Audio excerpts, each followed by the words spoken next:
Gracias.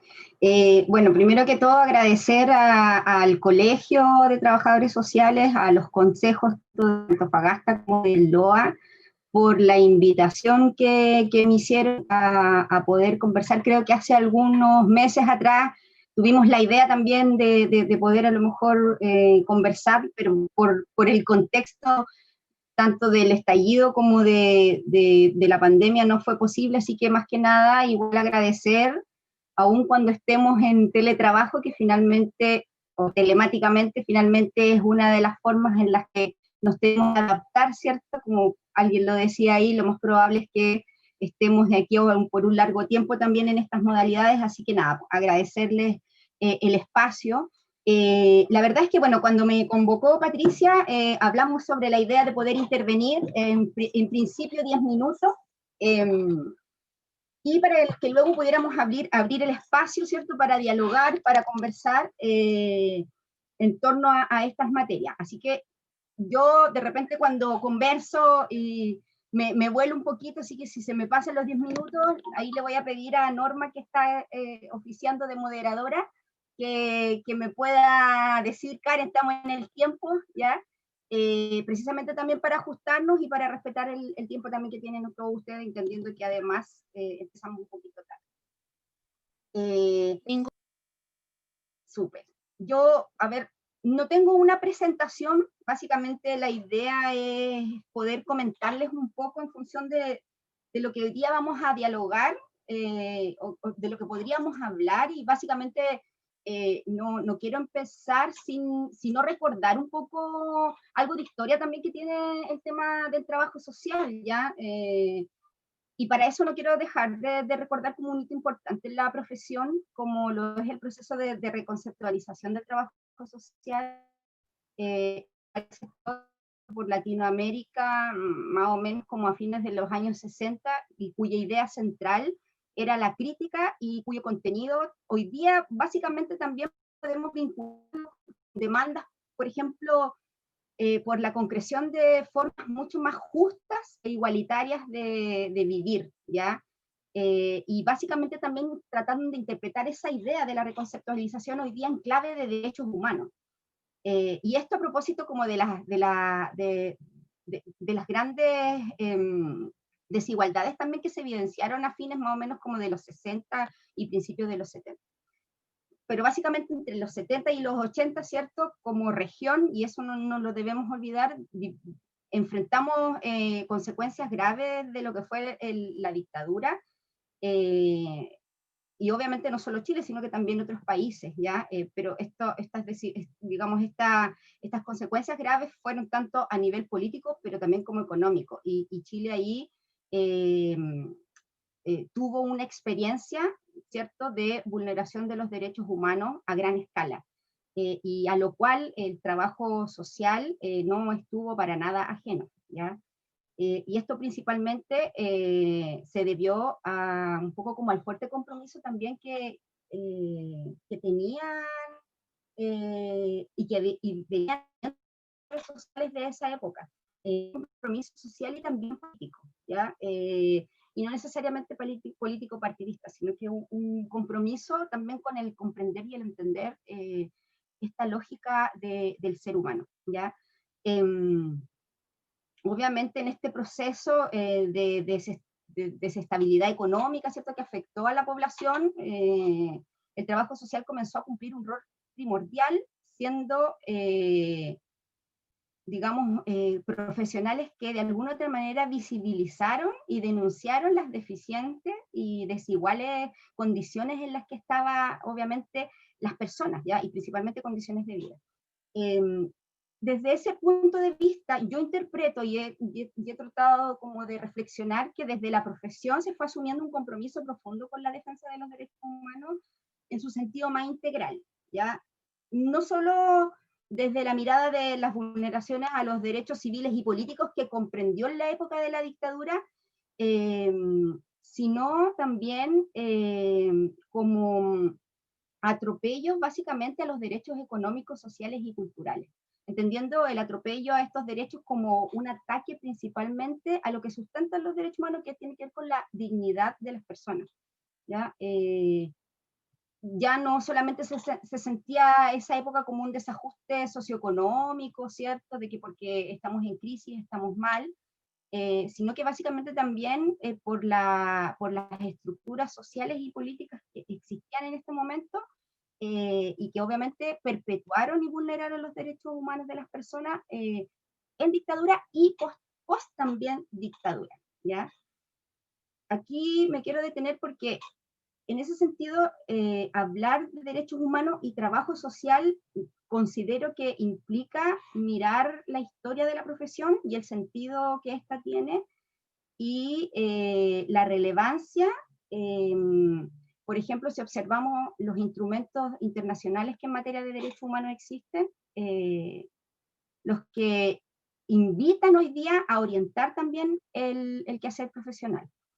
Lo planteo de esta manera porque si miramos, por ejemplo, la Declaración sobre los Principios Éticos del Trabajo Social,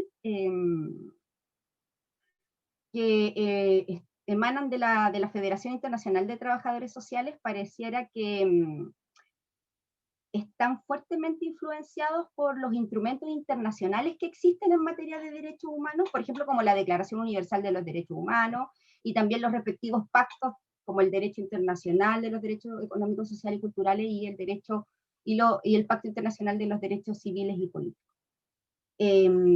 Si hablamos del Código de Ética de los Trabajadores Sociales, en su preámbulo consigna, digamos, acciones evidentes en donde se señala que hay un horizonte normativo que habla como de apoyar, de influir, ¿ya? De permitir a las estructuras y a los sistemas que de alguna otra manera puedan abordar la desigualdad que existe entre las personas en materia, digamos, económica o material.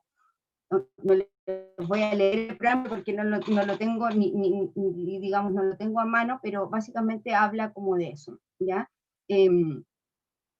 Y bueno, así también en el Código de Ética hay otros artículos que cobra especial relevancia revisarlos, ya que de alguna otra manera de ellos se desprende un claro llamado a respetar y defender los derechos humanos de todas las personas, siendo un imperativo ético también que conozcamos hoy día los derechos humanos, ¿ya? Y su integralidad. Y de alguna otra manera también tratar de expander un poco la comprensión de estos y no solamente enmarcarlos en un hecho histórico que fue, por ejemplo, las violaciones sistemáticas y masivas que tuvimos en la época de 1970. ¿Esto por qué lo planteo? Porque ahí quiero conectarlo con todo lo que tiene que ver el escenario del 18 de octubre, o bueno, de estos dos grandes fenómenos que hoy día hemos vivido, porque sin duda han sido procesos que marcan la historia de un país y de los cuales estamos siendo, ¿cierto?, protagonistas, estamos viviéndolo, ¿cierto? Y que impactan y han impactado fuertemente en el ámbito de los derechos humanos, ¿ya? Respecto del escenario del 18 de octubre del 2019, aquí es súper relevante como situarnos un poco en el contexto de lo que ocurrió el 18 de octubre del 2019, y bueno, en Antofagasta el 19 de octubre del 2019, día sábado, 16:30 horas, me recuerdo perfectamente. Y básicamente situarnos, pero también intentar comprender del por qué, cómo llegamos a esa situación en la que se produjeron, eh, para mí en lo personal, y bueno, también desde algunos aspectos institucionales en donde me desempeño, se produjeron las más graves violaciones a los derechos humanos desde el retorno a la democracia, ¿ya? Aquí como antecedentes específicos, de vuelta a la democracia, ¿cierto? Y con la activación del Estado democrático, ¿cierto? Que en cierta medida también impulsó el reconocimiento, por ejemplo, del derecho internacional de los derechos humanos a través de la firma y la ratificación de algunos tratados internacionales en materia de derechos humanos, eh, ha permitido observar cómo múltiples derechos humanos, especialmente los derechos sociales, no estaban siendo adecuadamente garantizados en su acceso y en su ejercicio. creo además que esta situación pudo verse agravada también porque hay una desconfianza de la ciudadanía hoy día en las instituciones políticas, ¿ya? Las que de alguna otra manera debieron haber prevenido y resuelto oportunamente el malestar que se venía, digamos, produciendo ya desde hacía muchos años, ¿ya? Había como una especie como de acumulación de tensión en cuanto a visibilizar las situaciones de desigualdad. Creo que no estamos frente a un fenómeno del, digamos, eh, enteramente, digamos, como nacional, porque igual, no sé si ustedes vieron el año pasado, eh, hubieron también cuestionamientos a las instituciones y a las élites políticas de manera universal, ¿ya? Fenómenos como los movimientos sociales de protesta y violencia en otros lugares del mundo también se dieron a la luz, por ejemplo, en Hong Kong, en España, en Francia también, ¿cierto? Y no necesariamente lo que pasó en Chile se trató como de una crisis económica agravada, por ejemplo, por el cuestionamiento a la representatividad política, sino que tenía que ver con algo mucho más profundo que eso, que tiene que ver con este descontento que veníamos acumulando. Durante más o menos como, yo creo, hace 2 décadas, ¿cierto? Estas 2 últimas décadas, se tuvieron entre las vulneraciones de los derechos económicos sociales como una denegación de su acceso, principalmente a los sectores de la población que son mucho más empobrecidos, ¿ya? Implicando, por ejemplo, en cumplimientos y omisiones del Estado respecto a sus obligaciones, inclusive sus obligaciones internacionales. Por ejemplo, no sé, las masivas movilizaciones estudiantiles del 2006 y el 2011 que pusieron en discusión lo que fue los graves problemas del sistema educacional, por ejemplo, ya el acceso a una educación de calidad, la desigualdad entre los sectores que podían tener acceso a una educación dada, ¿cierto? Mientras que otros solamente acostumbrarse a la educación pública, fueron, digamos, una de los hechos que también se visibilizó, ¿ya? Y que pusieron en discusión estos problemas del sistema educativo. También las múltiples, por ejemplo, movilizaciones de mujeres en torno al 8 de marzo, que se vienen dando más o menos masivamente como desde 2016 ya con mayor énfasis, también dan una señal de que este grupo, ¿cierto? Se moviliza buscando la reivindicación de cuestiones como el derecho a la vida libre de violencia, a los derechos también sexuales y reproductivos también, y cómo no olvidar, y me parece que a cada uno de nuestros colegas también liderando, cómo no olvidar el tema de lo que significó el movimiento No Más AFP, ¿ya? Que de alguna otra manera viene a invitarnos a reflexionar de cómo hoy día nuestro país garantiza el derecho a la seguridad social y cómo eso nos ha afectado y nos ha hecho daño. Bueno, esto, entre otras como expresiones de involucramiento y movilización de muchos otros sectores también, eh, puede ser tomado, ¿cierto?, como una antesala a lo que fue y a lo que vendría a ser el tema del estallido social de octubre del 2019. Ahora, desde el retorno a la democracia y hasta la fecha, si bien sabemos que ha habido una mejora sustantiva en los indicadores, por ejemplo, económicos y sociales de nuestro país, en particular en lo que tiene que ver como con el tema del ingreso y el retroceso, digamos, de la bueno, hasta antes del 2019, ¿cierto? Y hasta antes de declararse además este tema de la pandemia, los problemas de desigualdad, la gran inequidad de desarrollo entre también las regiones, la extrema pobreza también en la que viven los pueblos hoy día indígenas, y no solamente los del sur, también nuestros pueblos indígenas de acá de la región, las brechas salariales que hoy día también existen entre los hombres y las mujeres, y el acceso también a la educación gratuita, de calidad, el acceso a la salud, con, no listas, con la eliminación de listas de espera, el acceso a la vivienda digna, como por dar ejemplos, son como las principales dimensiones de los derechos económicos sociales, ¿ya? Y materias que obviamente los movimientos sociales venían ya levantando hace, y que fueron como una especie de adelanto a lo que se desencadenó, digamos, con la crisis social. Ya que básicamente los problemas de acceso a estas prestaciones, que son prestaciones públicas, ¿cierto?, significan una vulneración de los derechos humanos, y que evidentemente la población quiso hacer notar con esta, digamos, como experiencia que tuvimos de manifestaciones sociales. Ahora, durante el estallido social y meses posteriores, desde el punto de vista de las acciones, y ahí quiero un poco citar quizás la labor en la que yo me encuentro inmersa hoy día, que tiene que ver con el ejercicio de las acciones del INDH como institucionalidad del Estado, autónoma en su función. Correspondió básicamente el monitoreo de las situaciones de vulneración de los derechos humanos que se produjeron en ese periodo, y aquí quiero igual hacer una aclaración, entendiendo que se vulneran los derechos humanos o un Estado compromete directamente su responsabilidad internacional en materia de vulneración de derechos humanos cuando sus agentes del Estado o particulares, pero con la equiescencia del Estado, tolerancia del Estado o conocimiento del Estado, violan los derechos humanos de las personas que se encuentran, digamos, bajo su jurisdicción, es decir, en el territorio chileno. Así, por ejemplo, es responsable directo un carabinero cuando tortura, un carabinero, un policía cuando tortura, o cuando realiza el ejercicio de la violencia, digamos, fuera de los estándares permitidos, cuando un funcionario público también discrimina a una persona, por ejemplo, por su orientación sexual o por su etnia, ¿ya? Y también hay una vulneración de derechos cuando un grupo, por ejemplo, de desconocidos, con tolerancia, complicidad de los agentes del Estado, por ejemplo, mata a una persona.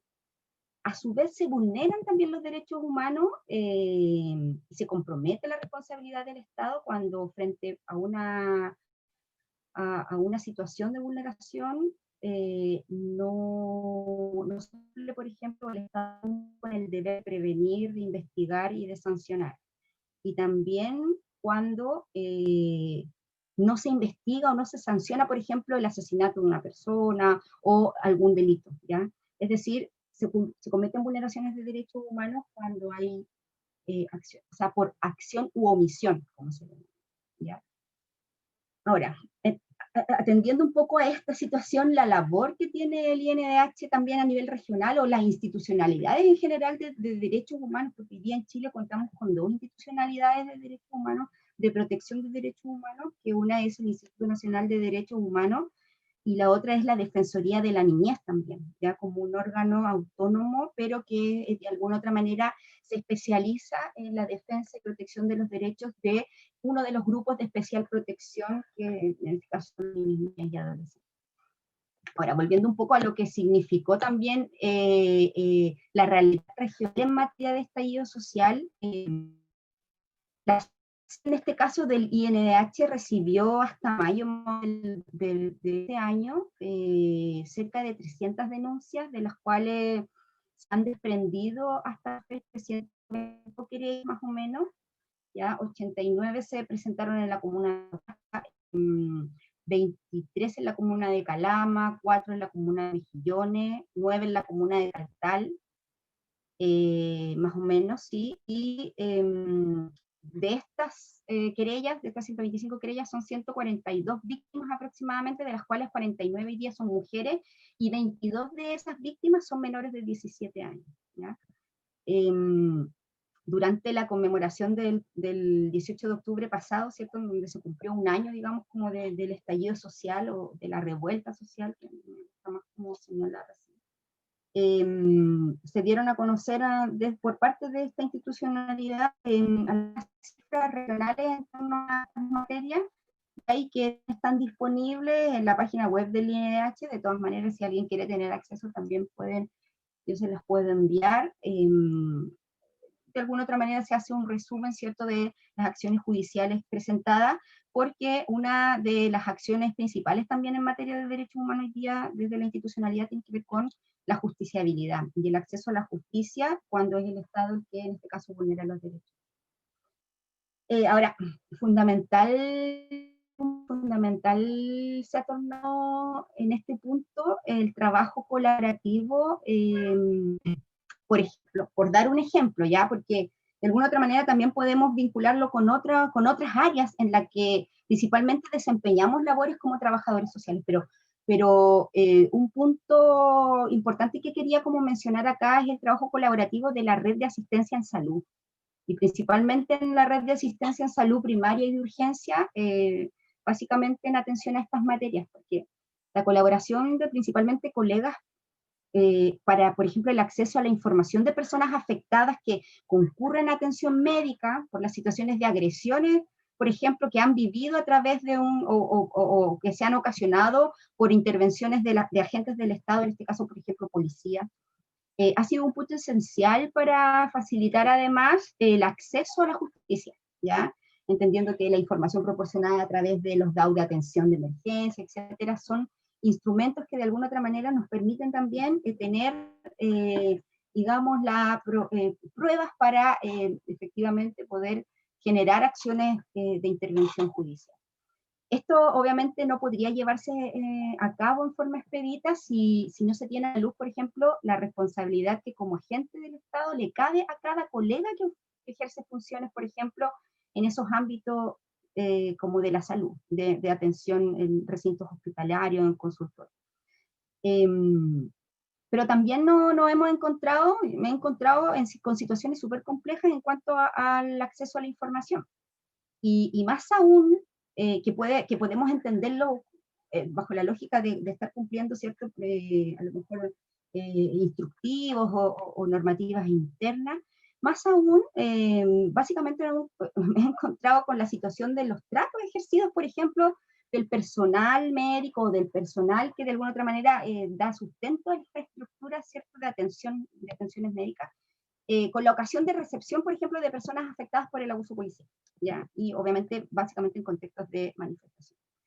Los prejuicios en torno, por ejemplo, al derecho de manifestación y a las evidentes afectaciones, por ejemplo, a la propiedad privada, comercial y espacios públicos, que sí visibilizamos en algunas manifestaciones, influenciaron ahí una postura a veces de estas personas eh, hacia la atención, ¿ya? De alguna otra manera no encuentro la palabra, pero eh, se vieron, las actuaciones de los profesionales se vieron influenciadas por estos prejuicios en torno a esta información, a esta participación, por ejemplo, en las manifestaciones. ¿Ya? Y claramente esa postura, ¿cierto?, no necesariamente se ajusta a un marco de derechos humanos, puesto que el derecho a la salud no debe ser prohibido jamás, menos en contextos de acción de urgencia y bajo ningún punto de vista, y tampoco diferenciaciones en los tratos en atención, por ejemplo, en estas materias. Si alguien viene herido, pero participó en una manifestación, no tendría por qué ser tratado de otra manera o no proporcionarle la información que corresponde en estas materias.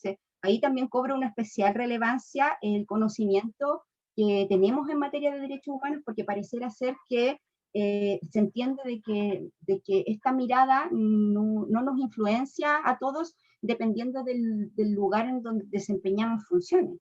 A todo lo contrario, principalmente aquellos que desempeñamos funciones en el ejercicio y en la ejecución de políticas públicas, somos agentes del Estado, estamos principalmente llamados a ejercer, digamos, esta garantía, la responsabilidad de garantía que tiene el Estado propiamente tal para el cumplimiento de los derechos humanos. Perdona, 5 minutos para que vayas redondeando y resaltando las ideas principales, y a todos los colegas que son parte de este conversatorio, anoten las preguntas porque a continuación pasará a exponer nuestro otro colega a cargo, y para el final tener las rondas de preguntas. ¿Les parece?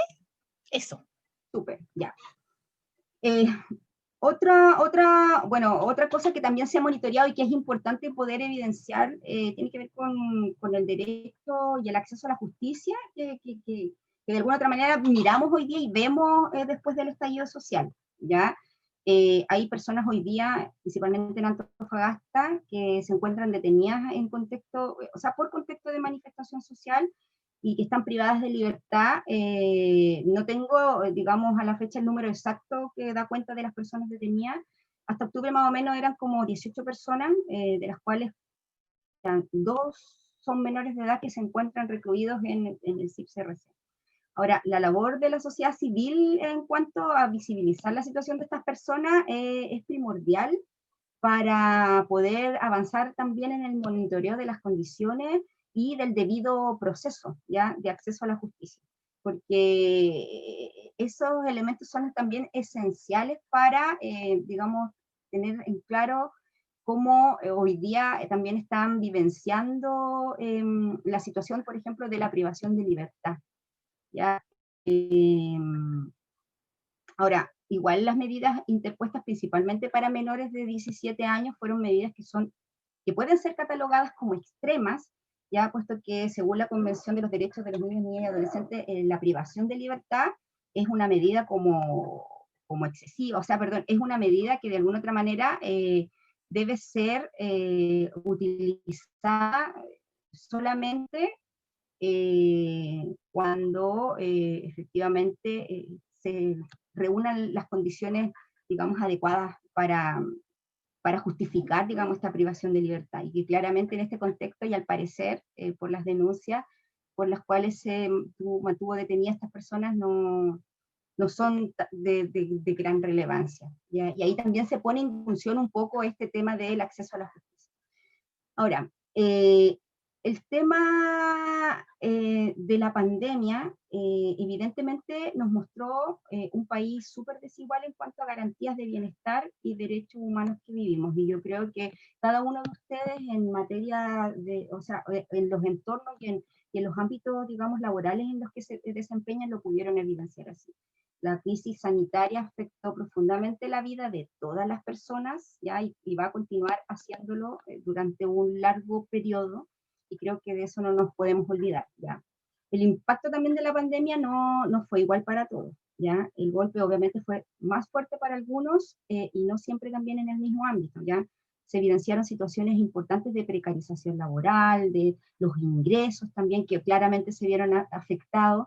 Se acrecentó la violencia contra las mujeres también en materias de confinamiento, que eso es súper importante visibilizarlo. Se evidenció también la precariedad de los pueblos indígenas, vuelvo un poco como a replantear esto.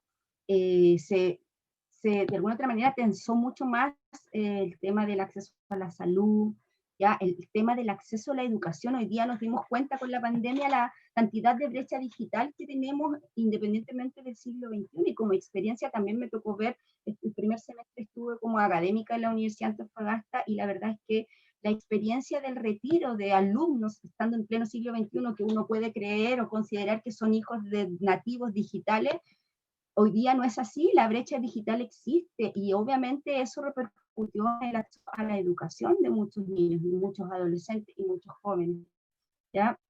Y bueno, obviamente también hemos visto cómo los derechos civiles y políticos también han sido afectados principalmente en el ámbito de la movilidad y de la libertad de tránsito. ¿Ya? Yo creo que hay una evidente muestra de que la pandemia nos releva la desigualdad y las brechas que existen eh, también en todos los ámbitos, en el capital socioeconómico y cultural, en la capacidad de destinar recursos también para enfrentar la crisis. Hoy día yo de verdad siento que el Estado de Chile en su conjunto, esto es a un ámbito muy personal, perdón, en su conjunto no pudo responder a la altura que fue la crisis de pandemia, ¿ya? No ha sabido responder, no ha sido capaz nuevamente de invertir en prevención, por ejemplo, ni tampoco apoyar con inyección de recursos en las estratégicas que sigan manteniendo y garantizando el ejercicio de los derechos humanos, sobre todo en los ámbitos de la salud y la educación. En lo personal creo que esta pandemia la hemos cubierto todos nosotros como ciudadanos, como chilenos, ¿ya? Y también hemos evidenciado, digamos, y hemos visibilizado eh, que se instaló nuevamente formas de convivencia que surgen, digamos, en un contexto de apoyo también y de solidaridad que de alguna otra manera igual nos invita a poder pensar que podríamos tener sociedades mucho más justas y que de alguna otra manera considere a un otro como también un otro responsable en el ejercicio de derechos. Quizás hay más que conversarlas, pero para no quitar más tiempo, quiero dejar hasta acá. Son algunas reflexiones que de alguna otra manera se vienen en torno a estas materias. Yo creo que hay desafíos súper importantes que tienen que ver con también cómo nos planteamos a reconstruir y mejorar también la sociedad que vivimos. Y ahí yo creo que también nosotros como profesionales del área tenemos un rol relevante que de ahí quizás lo podríamos conversar. Indudablemente que compartimos las últimas palabras y la última intervención tuya. Tenemos que aprender a vivir más en comunidad, en solidaridad, ser más equitativos, ojalá, hasta en nuestro actuar. Como les dije anteriormente, pueden plantear las preguntas, las consultas que deseen hacer a posterior a Karen, ¿ya? Ahora paso a presentar a nuestro segundo exponente, también asistente social, José Mesías Rementería. En el año 95, él ingresó a trabajar a Gendarmería de Chile, siendo su primer cargo el de delegado. Llegó a ser jefe del Centro de Reinserción Social de Gendarmería, el CRS. Posteriormente, asumió la jefatura del CAIS de Gendarmería, el expatronato. Durante el año 2015 y hasta hoy, José es el encargado regional de Derechos Humanos de Gendarmería de Chile. Posee un diplomado en Psicología Social de la Universidad de Valparaíso y un diplomado en Derechos Humanos en la Universidad Diego Portales.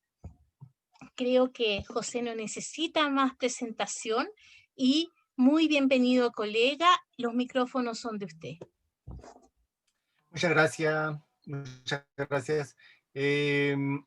A ver, voy a tratar de compartir una presentación que en el fondo igual se van a dar cuenta que como lo dicho por Karen se configura también en la presentación de lo que le quiero hacer, que es muy breve, son 3 láminas prácticamente, para que pasemos al conversatorio, pero me gustaría tomar algunas ideas de lo que dijo Karen. Coincido con toda su presentación absolutamente, fue excelente, de verdad que regocija un poco escucharla y ver cómo de una u otra manera estamos instalados como profesionales en distintos ámbitos, defendiendo los derechos humanos, y hay más gente que está instalada en este ámbito de los derechos humanos, pero no se dan cuenta que están metidas en el medio de los derechos humanos.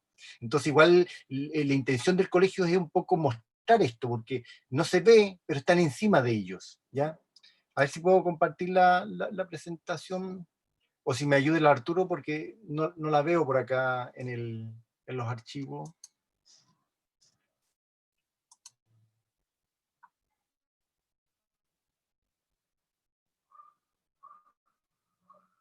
Ahí está. Muchas gracias, Arturo.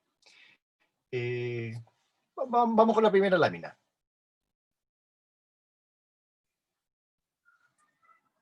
Ya, gracias. A ver, si usted miran el gráfico, acá tenemos 3 aproximaciones para comprender lo que significa la temática de derechos humanos. Regularmente nosotros sabemos que hay tratados, pactos, esos tratados, esos pactos, esas convenciones son parte de la Constitución y son parte de todo el esquema de leyes que existen en Chile.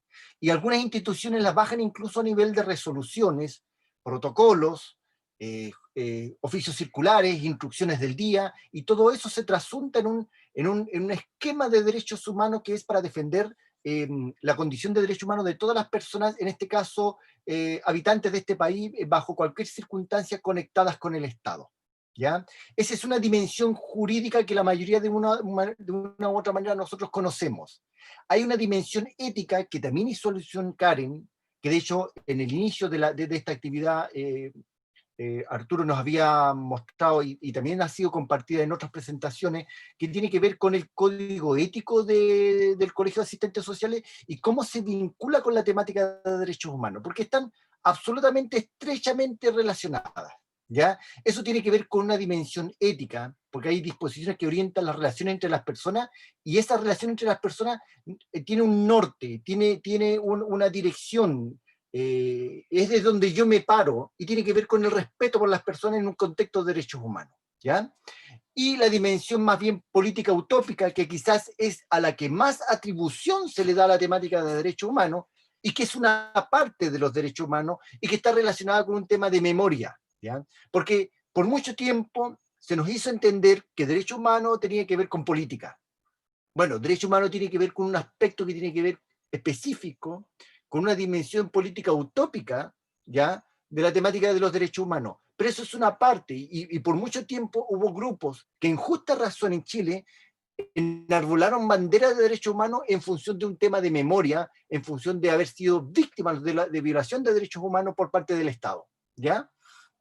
De una u otra manera, con esto nosotros podemos entender de mejor manera de qué se tratan los derechos humanos y las distintas miradas que pueden tener para entenderlo. La siguiente lámina, por favor, Arturo.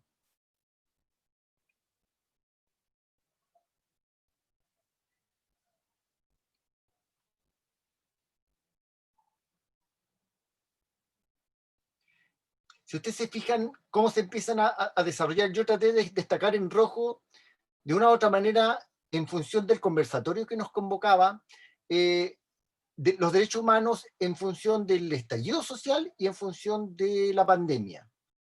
Traté, a lo mejor me equivoqué, no sé, espero que no, de destacar en rojo los vinculados al estallido social y a la pandemia. Los derechos civiles y políticos, el derecho a la vida, el derecho a la dignidad, a la seguridad e integridad personal. Hay otros como la libertad de expresión y credo, bien, a elegir y ser elegido, obviamente, al libre tránsito, es destacable, al asilo, a la nacionalidad, a igual protección ante la ley, a la libertad de reunión, a la propiedad.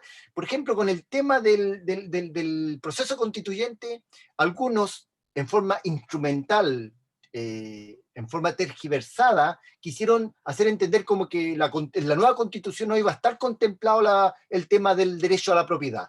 Están los derechos humanos y Chile suscribió tratados internacionales, que son la parte que yo les mostraba de la parte jurídica, que es parte de los derechos humanos y que eso no se puede negar, y eso es parte de la estructura jurídica del país, independiente de la constitución que tengamos.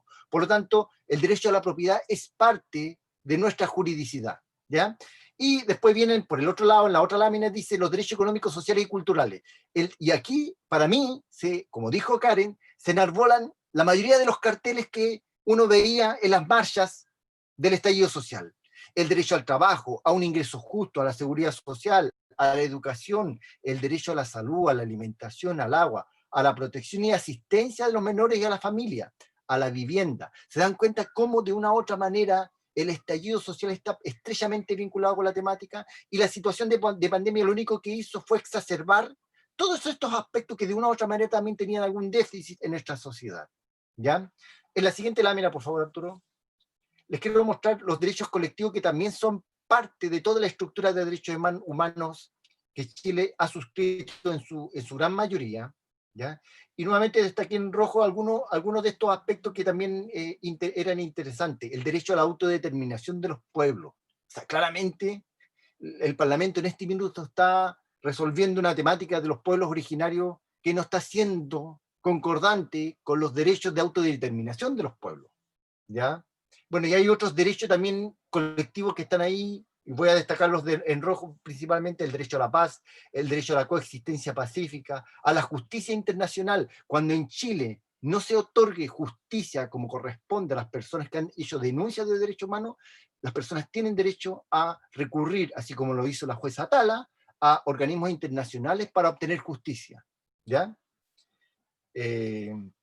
El medio ambiente sano y equilibrado, el patrimonio común de la humanidad, el desarrollo que permite una vida digna. De una u otra manera, si ustedes se dan cuenta, dentro de los esquemas de derechos humanos están los derechos, en este caso, que el Estado debe respetar y que las personas merecen en forma digna ejercerlo en su justa medida. ¿ya? En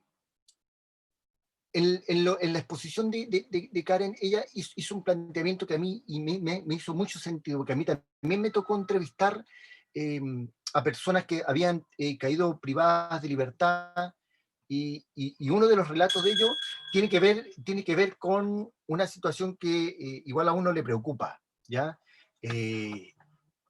Cómo de una u otra manera hubo colegas o funcionarios públicos que facilitaron esta interpretación del organismo de seguridad de que las personas estas eran delincuentes, que habían dañado a otras personas, y llegaban a los dispositivos de salud a pretender buscar la forma de que estas personas tuvieran una constatación de lesiones, y la constatación de lesiones no llegó como correspondía. Y hubo instancias, hubo personas que no tuvieron esa constatación de lesiones que habrían sido fundamental para el proceso judicial que después se esperaba.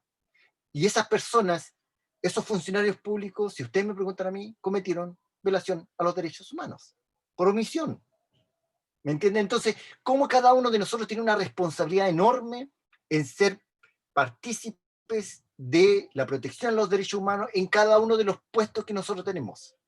Nosotros no podemos mirar para el lado, nosotros no podemos hacernos los lesos, nosotros no podemos porque tenemos un mandato legal. Porque incluso guardando silencio cometemos delito. ¿Ya? Entonces, y ahí le quiero poner un ejemplo de cómo los derechos humanos no tienen color político, no tienen parcela política, no tienen mirada, no tienen filosofía, sino es para todos. Y le quiero poner un ejemplo súper concreto. ¿Ya? El individuo que se subió a un vehículo, que se trasladó bajando por calle Uribe, ingresó a calle Mata, lleno de manifestantes, detrás de una ambulancia, después posteriormente bajó por calle Baquedano, atropellando a un montón de personas que se estaban manifestando en el sector. Nosotros lo primero que hicimos como funcionarios de Gendarmería es activar todas las alarmas, porque nosotros sabíamos que esa persona sí o sí iba a llegar privada de libertad. Activamos todas las alarmas y activamos todos los protocolos para que se garantizara la salud y la integridad de esta persona en el proceso judicial que tenía que generar a partir de ese momento. Incluso me tocó entrevistarlo a ver si había alguna queja, alguna manifestación de alguna situación que le hubiese afectado, y no la hubo. Y se le mantuvo aislado para proteger su integridad. Entonces, en esto nosotros no nos podemos equivocar. En los derechos humanos no existe color político, en los derechos humanos no existe ni siquiera nada que a nosotros nos pueda llevar a poner en duda que cada una de las personas, independientes del delito que hayan cometido, en el caso de Gendarmería, son merecedores de su protección como corresponde. Porque detrás de esa persona hay familia, hay hijos, hay madres, ¿me entiendes? Entonces, lo que quiero transmitir acá es que los derechos humanos es una forma de relacionarse con la institucionalidad que dignifica el trabajo profesional. En ocasiones nos vamos a enfrentar a estructuras que nos van a poner muchas dificultades, pero créanme que en la medida que lo ejercemos, esto nos va a hacer sentir de mejor manera frente a esta temática. Yo sé que acá, por ejemplo, hay muchos colegas que han sufrido el costo de tener que tener una jubilación que es indigna desde el punto de vista del desarrollo del país que vivimos y de los números principales o grandes de la economía macro, de ser parte de la OCDE y qué sé yo. Bueno, todos los que son parte de un sistema previsional como el de las AFP van inevitablemente camino a esas mismas injusticias. Y lo que se busca a través de los derechos humanos es que eso no sea así, y que sea que cada uno de nosotros tenga acceso a una previsión como en justicia le corresponde en función del esfuerzo que hizo de trabajar toda su vida.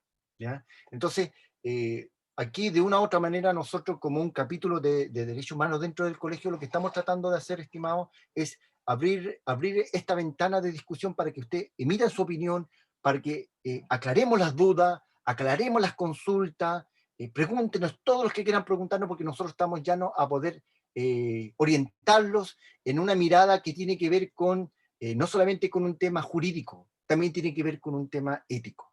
Eso. Muchas gracias.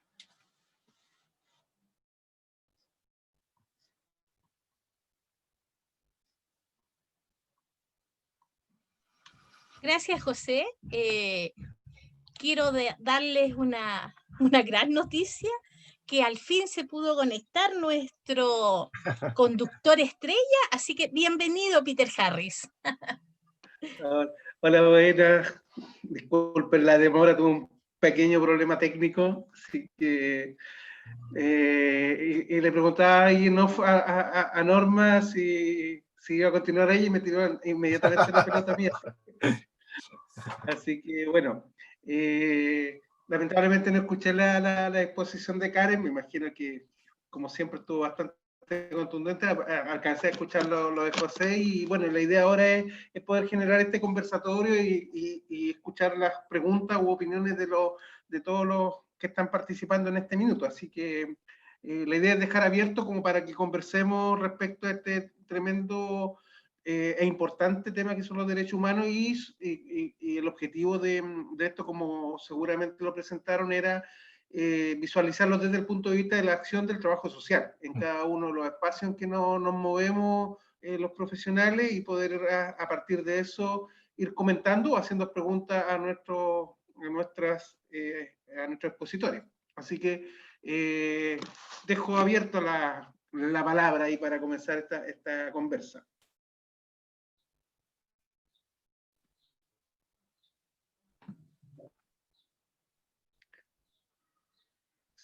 ¿Quién va a partir? De uno a la vez, por favor. Mira, hay una colega que utilizó el chat, ¿ya? Ella dice, en virtud de ambas exposiciones, aquellos jóvenes que tuvieron que dejar sus estudios por falta de conectividad. ¿Qué pasa con eso?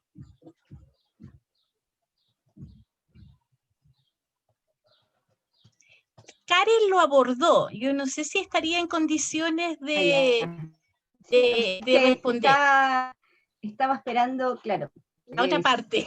Claro, que se hiciera como si se vulnerase. A ver, bueno, aprovecho como desde lo institucional de hacerles una invitación, creo que se las envié a los correos electrónicos del Consejo. Mañana a las 9 de la mañana está el lanzamiento del informe anual de la situación de los derechos humanos en Chile, el periodo 2020. Abordar temas que tienen que ver con pandemia, ¿ya? Uno de los grandes aspectos a considerar es efectivamente visibilizar estas situaciones que de alguna otra manera nos muestran, como yo se los planteé en algún momento, esta realidad en la que vive hoy día Chile, que pareciera ser una realidad paralela, pareciera ser que nosotros nos enfrentamos, nuestro contexto, nuestra realidad, nos dice que, claro, hoy día hay factibilidad de acceso a las tecnologías, factibilidad de acceso a la conectividad digital, pero efectivamente eso no es así.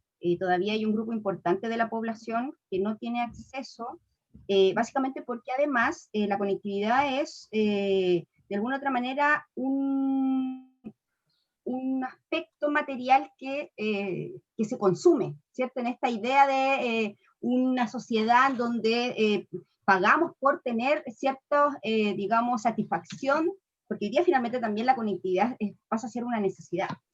Entonces, levantando información precisamente para lo que fue el informe anual, se detectaron situaciones que tenían que ver con esta brecha, ¿cierto?, de acceso a la conectividad, y no solamente desde la lógica de la conectividad, sino que también desde la lógica del acceso material a, por ejemplo, dispositivos que te permitían conectarte, ya un teléfono, un celular, etc. Se visibilizó que efectivamente algunas universidades o algunos recintos escolares pudieron proporcionar, digamos, como elementos básicos para garantizar de alguna otra manera el acceso a las tecnologías para lograr también la conectividad. Tenemos claridad de que, ya hay claridad en general de que muchas universidades o recintos escolares, digamos, tuvieron la posibilidad de facilitar recursos económicos, distribuyeron recursos económicos, ¿cierto?, para proporcionar apoyos a los estudiantes. sin perjuicio de eso, efectivamente podríamos estar en una situación de vulneración del derecho a la educación si estos actos o estas medidas, ¿cierto?, para garantizar el ejercicio del derecho no se hubiesen dado, hubiese sido absolutamente restringida esa posibilidad de acceder, ¿ya? Y ahí, efectivamente, cómo hacer exigible o cómo hacer justiciable un derecho económico, social y cultural como el derecho a la educación, es una materia que podríamos abordar en otra sesión, en otro conversatorio, porque la justiciabilidad de los DES, hoy día de los derechos económicos, sociales y culturales, es bastante precaria en nuestro sistema, ¿cierto?, en nuestro orden jurídico, precisamente además porque nuestra constitución política del Estado actual y vigente no garantiza el derecho de la educación como el derecho humano que está establecido en el Pacto Internacional de los Derechos Económicos, Sociales y Culturales.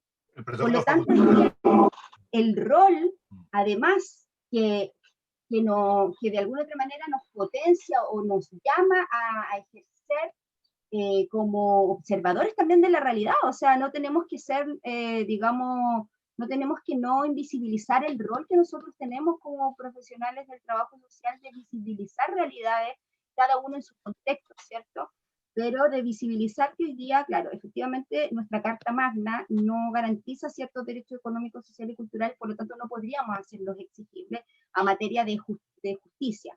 Pero sí, efectivamente, aquellas situaciones en donde se desarrolló, se generaron estas situaciones, sí es evidente, digamos, plasmarla, ya sea a través de, por ejemplo, reclamos. Hoy día nuestro sistema de protección, ¿cierto?, tiene una lógica que tiene que ver con, al menos de educación, tiene que ver con, por ejemplo, estamentos y que de alguna otra manera permiten visibilizar ciertas condiciones hoy día, por ejemplo, del acceso a la educación en materia de universidad o de colegio.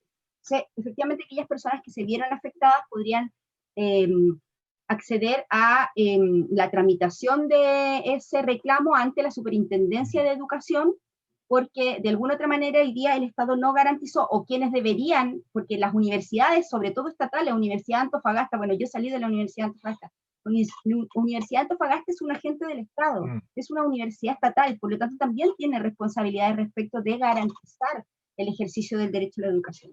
Por lo tanto, si ellos hubiesen negado el acceso, y lo comento desde la experiencia más cercana que tuve, que tenía que ver con esto que les comenté yo de que me tocó hacer clases y de que efectivamente muchos alumnos se vieron imposibilitados de, digamos, seguir el semestre porque no tenían conectividad o básicamente también la brecha digital.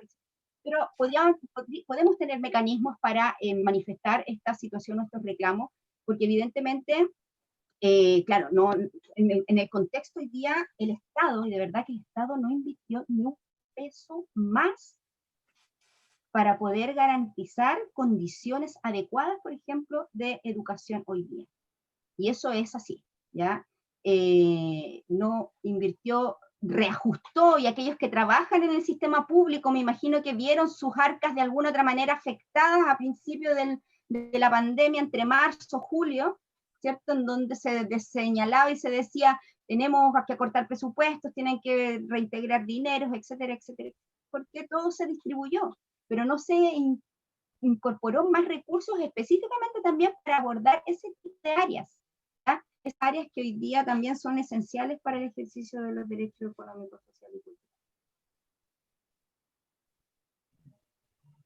No sé si José quiere complementar. Sí, no, coincido con lo que tú planteas, Karen, y sin duda una de las falencias que nosotros tenemos en el sistema actual es la falta de levantar presentaciones, reclamos, observaciones. Hay colegas que trabajan en educación, hay colegas que trabajan en salud. Por ejemplo, FONASA hasta hace 2 meses atrás aceptaba unos antecedentes que nosotros les remitíamos para que pudiera de una u otra manera dársele atención a las personas migrantes, ¿ya? Resulta que recibieron nuevas instrucciones no escritas y se acogen a normativas anteriores a otras instrucciones que habían sacado en la administración anterior, y no se le está dando atención, o por lo menos no se le está certificando la situación previsional de salud a las personas que no tengan sus antecedentes migratorios regulares. La verdad que ellos dijeron ilegales, que ya es una aberración tremenda, porque no existen personas ilegales, ¿ya? Y sin duda, ahí creo que tenemos que hacer es empezar a levantar que nuevamente FONASA, por orden, ojo, del Ministerio de Salud, está discriminando, está ejerciendo, está dejando de lado las atenciones o está generando dificultades para las atenciones de salud de las personas migrantes, independiente de las condiciones en las que hayan entrado, porque eso tiene que ver con derechos humanos. Y yo muchas veces he tratado de abrir la discusión también en este ámbito, incluso a través del WhatsApp, para que conversemos sobre la temática de los migrantes, y créanme que ellos tienen tantos derechos humanos como cualquier habitante de este país, porque son personas en dignidad y derechos, ¿ya? Por lo tanto, sí, sin duda, el tema de educación es un tema potente, y hay muchos ejemplos que podríamos dar de personas que dejaron sus estudios, o niños que los colegios insistían en hacer clases a través del sistema online, que era lo correcto, que era lo justo, pero claramente hubo niños que no pudieron nunca conectarse, no tenían cómo conectarse. ¿Qué pasa con ellos? ¿Dónde está su derecho a la educación? Entonces, sin duda que acá hay una serie de situaciones que nosotros podríamos empezar a enumerar, y lo positivo de esa pregunta, lo positivo de conversar, es empezar a visualizar algo que nosotros normalmente no observábamos, pero ahora podemos observar, ¿ya? ¿Se dan cuenta? Cómo las instituciones tienen una responsabilidad respecto de las personas que son parte del sistema. El otro día una colega comentaba que estaba a media cuadra de FONASA, pero ella pensaba que hasta el día de hoy FONASA estaba en calle La Torre. FONASA nunca difundió como corresponde el cambio de domicilio, y genera situaciones que afectan a las personas para que se tengan que trasladar, estando a media cuadra, camino hasta La Torre desde aquí.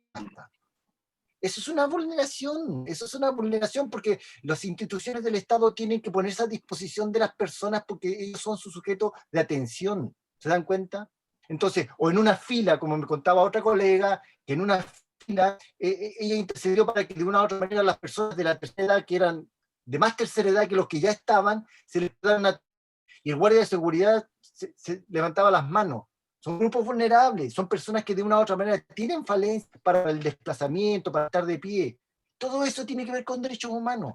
¿Se dan cuenta? Entonces, pero si nosotros no lo observamos, no lo visualizamos, no lo vemos, pasa desapercibido.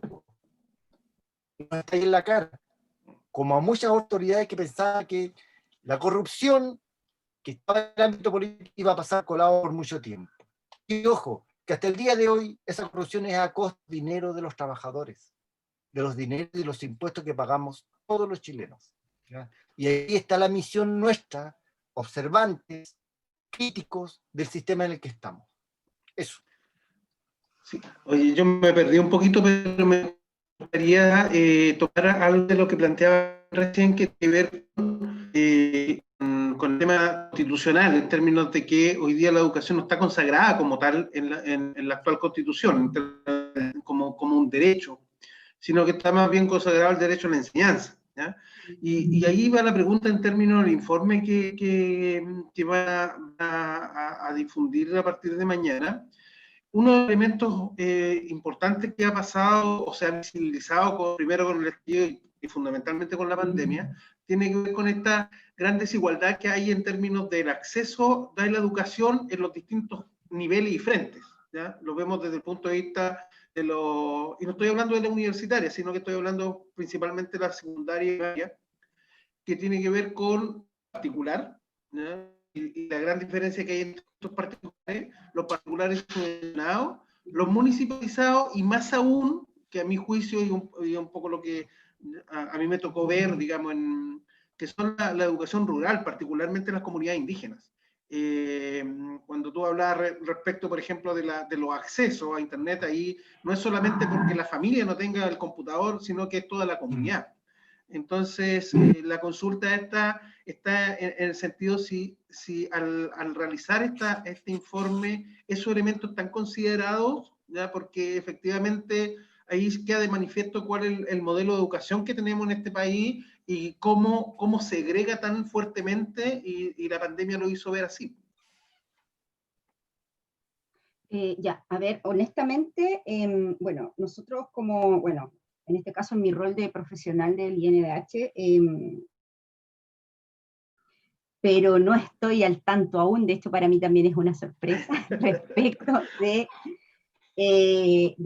lo que de alguna otra manera se relevó, por ejemplo, en el ámbito del derecho a la educación. Ya sería mentirte, sería digamos, ser verborreica en el sentido de poder, relacionado con lo que tiene que ver con algo que sí es importante de visibilizar y que Chile no está tan mal en ese sentido.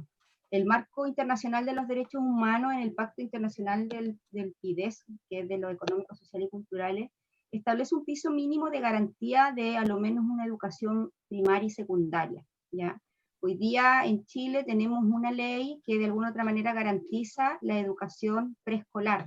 Incluso hoy día creo que desde prekinder, ¿ya? De alguna otra manera eso hace que efectivamente bajo los principios del derecho internacional de los derechos humanos, bajo los principios de los derechos humanos, se fortalezca el principio pro persona, que quiere decir que vamos a trabajar o vamos a aplicar la ley que más favorezca al ser humano. En ese sentido, hoy día, claro, nuestra ley interna exige y de alguna otra manera garantiza que la educación esté dada para los niños desde los 4 años. Sin perjuicio de esa garantía, hay otras garantías que no están consideradas y que de alguna otra manera repercuten en lo que tú indicas, que tiene que ver con estas desigualdades, específicamente en el acceso y también en materias de calidad en la educación, ¿ya? Y ahí, como te digo, no sé si el abordaje del informe va a traer algún tipo de información que nos permita generar esta comparación, que en realidad yo creo que muchos de nosotros ya tenemos claridades o nociones generales respecto de nuestro sistema desigual de educación. Pero que sin duda, digamos, cuando es indicado por un organismo o que de alguna otra manera también evidencia la situación en pandemia, que es una situación de crisis, digamos, puede que tenga a lo mejor alguna repercusión. Ahora, el Instituto Nacional de Derechos Humanos es un órgano del Estado, ¿ya? Que es autónomo, pero es del Estado y sigue siendo del Estado. Y bajo esa premisa, sacándome el rol de funcionaria pública del Estado como INDH, claramente nuestras institucionalidades, no sé si pero de otra manera, siempre se rigen por estructuras que de alguna otra manera permiten o no permiten ver que nos metemos en ciertos temas que son obviamente de relevancia país. Porque todas las instituciones en ese sentido siempre están en tensión, y sobre todo el consejo del INDH, o sea, sobre todo el INDH que es presidido por un consejo, que son integrantes 11 personas, que tienen de distintos ámbitos políticos, ¿ya? Y también desde la sociedad civil, que deben lograr ponerse de acuerdo en qué temas de derechos humanos se van a abordar o se va a decir algo que de alguna otra manera comprometa o no comprometa la responsabilidad del Estado en estas materias. Entonces, un poco como en ese sentido no podría como señalarte si hay un pronunciamiento más concreto. Gracias, Karen. Vamos a esperar con bastante expectativa de ese informe, porque igual lo que nosotros visualizábamos y cuando decidimos hacer este conversatorio, son muchos los ámbitos en que efectivamente vemos que se han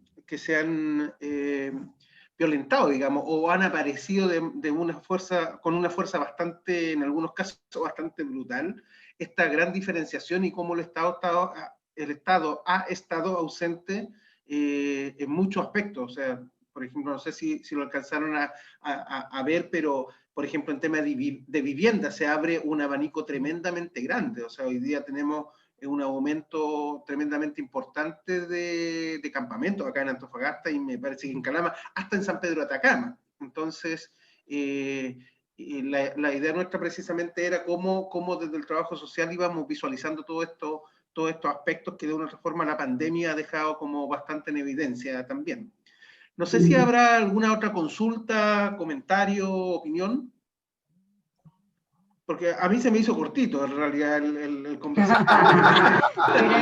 Por favor, o sea, Claro. entraste a la última. Claro. Hoy solo, yo quería comentar algunas cosas, pero así como puntuales, o no sé si alguien más quiere intervenir, pero solamente Yo quisiera plantear, yo creo que uno de los temas que nos falta todavía a los profesionales es poder entender fuertemente lo que son los derechos humanos. Y para poder además aplicarlo, ¿cierto?, en nuestros trabajos y en nuestro ejercicio profesional. Siempre me quedó muy marcado lo que una vez me dijo José hace poco tiempo. Me dijo, las personas que llegan al penal están privadas de libertad y no privadas de sus derechos. Y me quedó dando vueltas hasta el día de hoy. Porque uno siempre piensa así como cuando hace alguna persona hace algo fuera de la norma, uno ojalá quisiera que se murieran, pero en realidad no es la lógica, digamos. Aun cuando pueda generar dolor y malestar, qué sé yo. Y claro, cuando uno lo vive también ahora en el tema del estallido, como lo plantea Karen, lo mismo, o sea, hemos sido capaces de ir por la vida cuestionando un montón de cosas. Hoy día hemos visto la diferencia en términos jurídicos respecto a unos y a otros. Tenemos los grandes fraudes que han hecho los empresarios en términos de lucas y un montón de cosas que han quedado libres o con clases de ética. Y tenemos un montón de gente todavía detenida por el tema de estallido social. Increíble. Yo creo que nos falta a lo mejor un poco más entre todos ir entendiendo y poder aplicar este tipo de cosas en la vida cotidiana. Así que no, yo quedé contento y gracias por la exposición.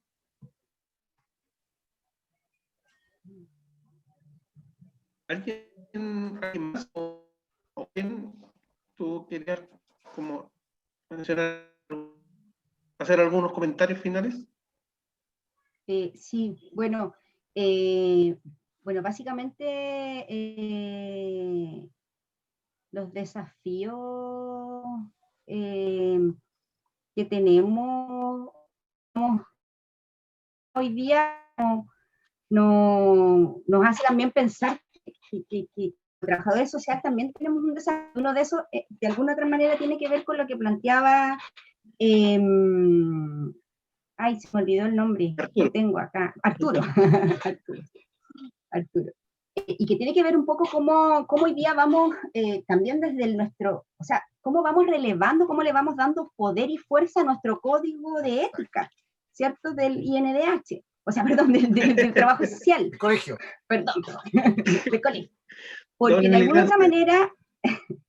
otra manera, y yo se lo mencionaba, o sea, no estamos hablando de algo, no estamos hablando de ser buenas personas. ¿Ya? Hoy día el Código de Ética del Trabajo Social nos invita a hacer carne esta tridimensionalidad, que es la dimensión, ¿cierto?, ética que mencionaba José en su presentación, pero también nos invita a mirarnos nosotros mismos en relación a qué entendemos nosotros por dignidad humana.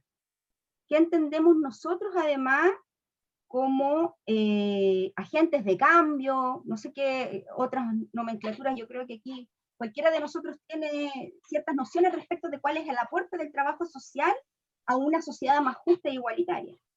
Entonces, bajo ese marco, la invitación, como decía Arturo, es a instruirnos porque tenemos una base que es nuestro código de ética, que nos impulsa a educarnos en materia de derechos humanos, pero sobre todo también nos obliga, sobre todo cuando ejercemos un rol. Cada uno de nosotros, la mayoría de los trabajadores sociales en Chile se desempeña en ámbitos de ejercicio, ejecución de políticas públicas en materia de protección, políticas públicas en materia de promoción, políticas públicas en diversos ámbitos, pero en repartición pública que ustedes encuentran, hay trabajadores sociales, ¿ya? Cuando nosotros nos regimos, independientemente de que estemos colegiados o no, cuando nos regimos o tenemos una base en materia de educación y derechos humanos, la diferencia en el acceso al ejercicio es brutal, ¿ya? Y en ese sentido, a veces nosotros mismos podemos llegar a ser responsables, como lo decía José, de que esa persona no ejerza sus derechos, ¿ya? Entendiendo que los derechos humanos no se trata de ser buenas personas. Los derechos humanos se trata de cumplir estándares internacionales, y ahí eso es súper relevante. O sea, claro, en materia de derechos humanos, hoy día la universidad, el proceso formativo, está integrando esta materia con el objetivo de que se les enseñe a los futuros profesionales de que existen los derechos humanos, pero no como esta lógica de buenas personas, sino que en esta lógica también de tridimensionalidad de los derechos humanos, tener claridad de que los derechos humanos también son normas, que hay que cumplirlas, ¿ya? Y porque hay estándares internacionales que nos invitan de alguna otra manera a que el ejercicio de nuestra profesión, cuando nos desempeñamos en ámbitos públicos, las cumplamos como debe ser. Entonces, los desafíos en esas materias son tremendos. Creo que está súper bien que como colegio generen estos espacios.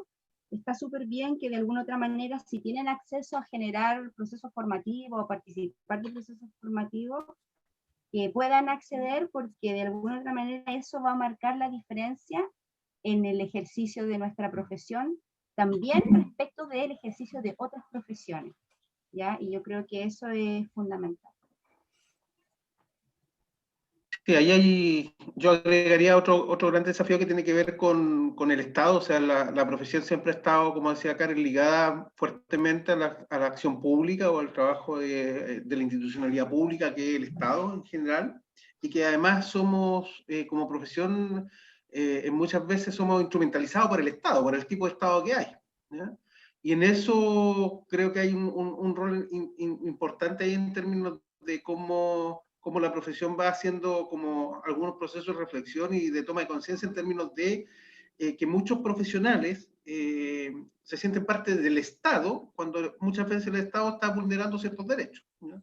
Entonces, y lo estamos viendo, por ejemplo, a mí me tocó conversar con colegas de la red Sename o de atención primaria de salud, en que muchas veces se ven obligados por acción, digamos, no sé si a vulnerar derechos, pero sí a negar de repente ciertos procesos de atención, ¿no? Y frente a eso hay poca respuesta, digamos, poca respuesta porque muchas veces se requiere la pega, qué sé yo, y tenemos un Estado que está muy atrasado en un montón de cuestiones, tanto organizacionales como jurídicas. Si vemos, por ejemplo, los municipios hoy día en qué condición se encuentran, tanto jurídica como orgánicamente y financieramente, y ahí hay muchos colegas que están trabajando en espacios, en condiciones laborales que son en casos bastante deplorables, ¿no?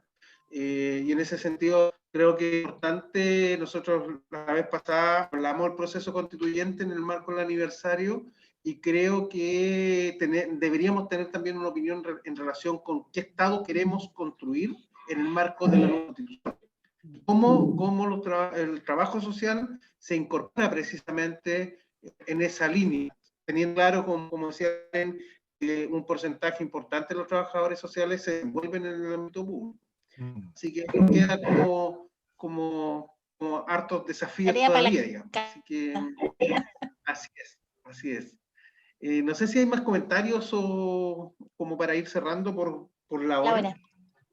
Que a mí, como les decía, me pareció cortito, pero bueno, así son los tiempos. Así que, nada, agradecerle a Karen, especialmente José de la casa, así que igual le agradecemos por haber preparado esto, pero principalmente a Karen por darse este espacio. Sabemos que que ha tenido además un año complicadito.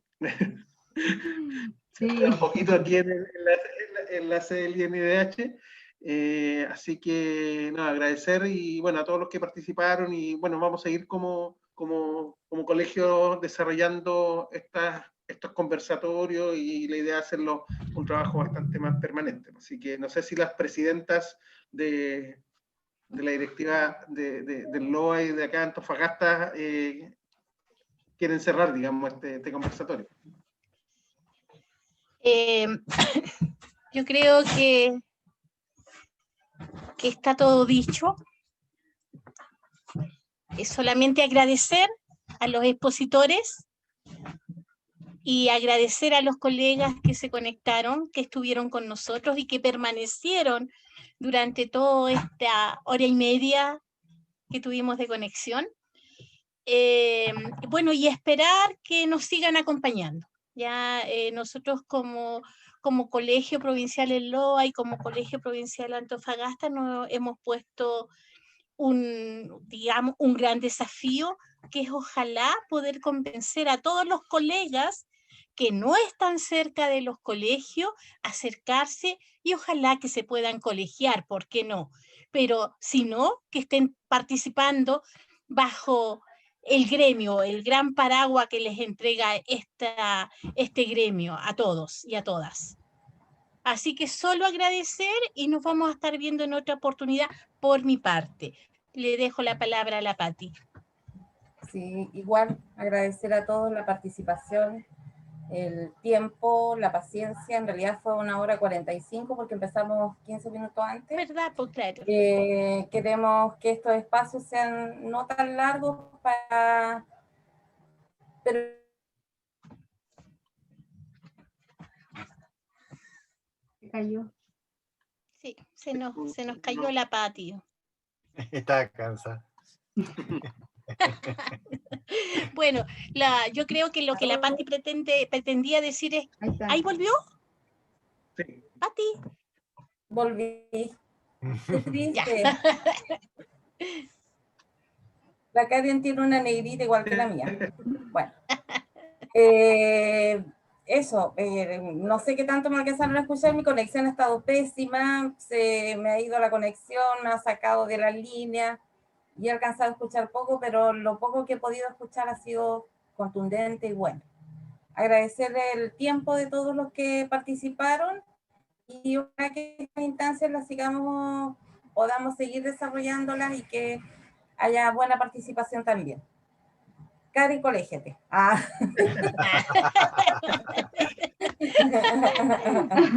No mando a decir con nadie. De eso se trata. Te estamos esperando. Buenas tardes para todos. Cuídense todos. Gracias por la invitación. Chao, chao. Y Muchas nos vamos gracias. Mañana estar conéctense a las encontrando. 9. Acuérdense por la invitación. Chao, chao. Adiós. Chao.